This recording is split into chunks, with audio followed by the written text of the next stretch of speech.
Bir hepde çemet mundan odal Mar welaýatynyň Awganystan bilen serhet ýakynda ýerleşýän öňkü Serhedabad etrawyna Guşgu derýasynyň suwy joşup ekrançylyk meýdanlaryna ziýan ýetirdi. Sewitdäki iri awtomobil ýolunyň uğruna bir gün möhlet bilen ulag ary gatnaşygy wagtlaýyn togtadyldy. Pamir dağlarından göz başalyan su akabalary uğrunu ütgödüp, mundan bir hepde öň Awganistan tarapdan gelen su joşguny serhedi bögüsüp geçdi we Türkmenistanyň territoriýasyndaky ekin meýdanlaryna ziýan ýetirdi. Su joşguny ekrançylyga yaramly meýdanlara çagyl daşlaryny süýşürip getirdi. Serhedin alkymyndaky awtomobil ýolunda ulaglaryň gatnawy bir gün möhlet bilen wagtlaýyn togtadyldy. Diýip Serhet ýaka Sewitiň bir ýaşaýjy Tadatyk radiosynyň habarçysyna gurrun berdi. Awganystanyň çäginden göz başalýan Guşgu derýasy Turgundy Serhet geçirgesiniň gapdary bilen Türkmenistanyň serhedine girýär we Murgap derýasyna goşulýar. Türkmen çäginek uzunlygy takminan 120 km çemet bolan derýa ýerli ýaşaýjylaryň obahojalyk önümçiligine goşant goşýar. Tadatyk radiosynyň habarçylary ýaňy ýakyna Mar welaýatynyň beýleki käbir künjeklerine de 3 günnäp dyňgysyz ýagan ýagyşyň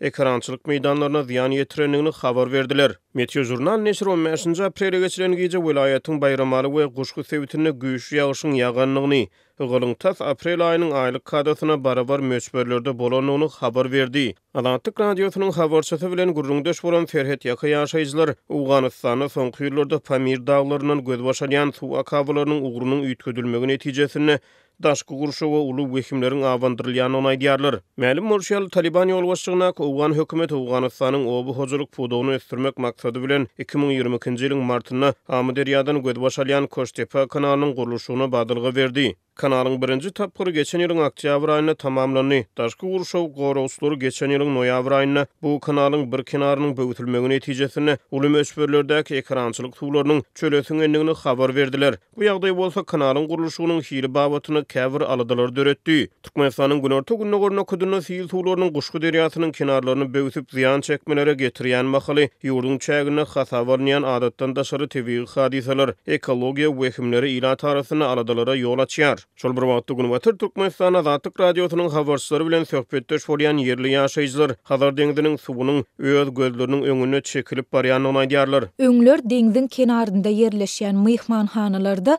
deňiz bilen myhmanhanalaryň aralygy 50 metr bolan bolsa, häzir deňiziň suwy myhmanhanalaryň çäginden 70-80 metr töweregi çekildi. Diýip bir türkmenmaşly ýaşaýjy Azatyk radiosynyň habarçysyna gurrun berdi. Türkmenistanyň döwlet ýetirligindäki köpçüliklerini habar beriş serýeşleri ýurdun çägine bolup geçýän adatdan daşary howa hadisalary, tebii hadisalary barada habar bermeýär. Suw joşguny hasabalynan Guşgu derýasy günorta gününe Sewitiň suw çeşmeleriniň biri bolup bu suw akabasyna paralel akýan Kaysar derýasy hem Awganystanyň göz başalýar. Bu derýalaryň ikisi de Murgap derýasyna baryp guýýar.